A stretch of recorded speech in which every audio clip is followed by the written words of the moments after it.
Updated the 22nd of November 2017, 055, AEDT The Australian Government has been called on to disclose all defence deals it has made with Saudi Arabia, as the humanitarian crisis in Yemen worsens. Amnesty International said Australia is legally obliged to make sure any defence sales are not being used to commit human rights violations in Yemen. Saudi Arabia is blockading Yemen's main port, preventing food from reaching about 75% of the population. The UN says 7 million people in Yemen are already on the brink of starvation and the country could face the worst famine in decades if food aid remains blocked. In the past 12 months, the Australian Department of Defence has approved 4 different military licenses to Saudi Arabia. Amnesty International's Rashid Mohammed told 7.30, "We're calling on Australia to disclose all transfer details and deals they've made with the Saudi coalition, and make public what are the end-user agreements."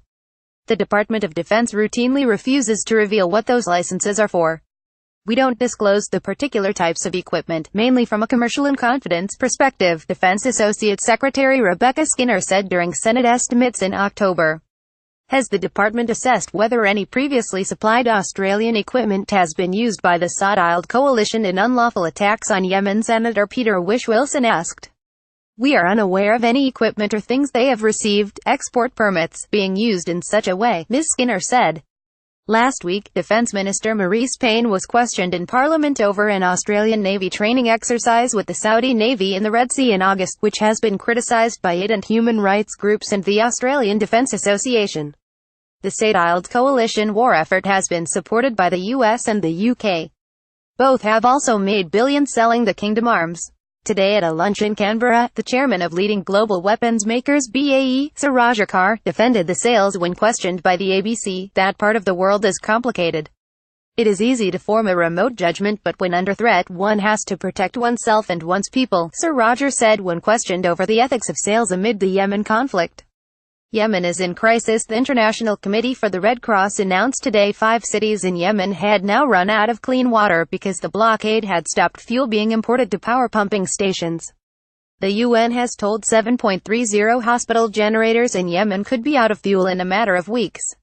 "We are sitting at probably 2 to 3 weeks supply of fuel, for water truck delivery, for the pumping of clean water to prevent cholera, for the hospitals to continue to treat people," the UN's aid coordinator for Yemen, Jamie McGoldrick, said. "And if it runs out, then the tragedy just gets exacerbated to a level that we can't even imagine what it looks like." A doctor at al-Sabeen hospital in the capital Sana'a told 7.30 there were already signs of an impending diphtheria crisis. "We have a shortage in the lack of the medicine and the antitoxin due to the blockade. Now we cannot find this medicine. So the mortality will increase and the spread of the disease will increase," Dr. Najla Al-Senboli said. She said 90% of children being admitted to the hospital were suffering malnutrition. "It really is 21 million people who need aid or protection to survive," said Suzanne Megan, an Australian aid worker who has been working in Yemen for the Norwegian Refugee Council. "We don't know what it will take to get people to pay attention to Yemen. We feel that for 2.5 years we've been saying, the situation's getting worse, the situation's getting worse, there's an impending crisis in Yemen. It's no longer impending. Yemen is in crisis." Why the blockade happened? For nearly 3 years Saudi Arabia and its allies have been fighting Iran-aligned opposition rebels in Yemen called the Houthis. The allies are trying to restore the government of President Abdrabbuh Mansur Hadi, who was overthrown by the Houthis. The Houthis control the Yemeni capital Sana'a and a large swath of the country. More than 20 million people live under their control. For years the Saudis and their allies have been restricting access to Houthis areas, closing Yemen's main airport last August and preventing aid and food shipments into the country. 2 weeks ago, Houthis rebels fired a ballistic missile towards Riyadh Airport in Saudi Arabia. The Saudi coalition retaliated, closing Yemen's main port and stopping all UN humanitarian flights in and out of the country. Saudi Arabia said the tight new measures were to stop Iran smuggling weapons to the rebels. But the UN said safeguards were already in place before the blockade. There is a UN mechanism there that does the job of looking at humanitarian cargoes.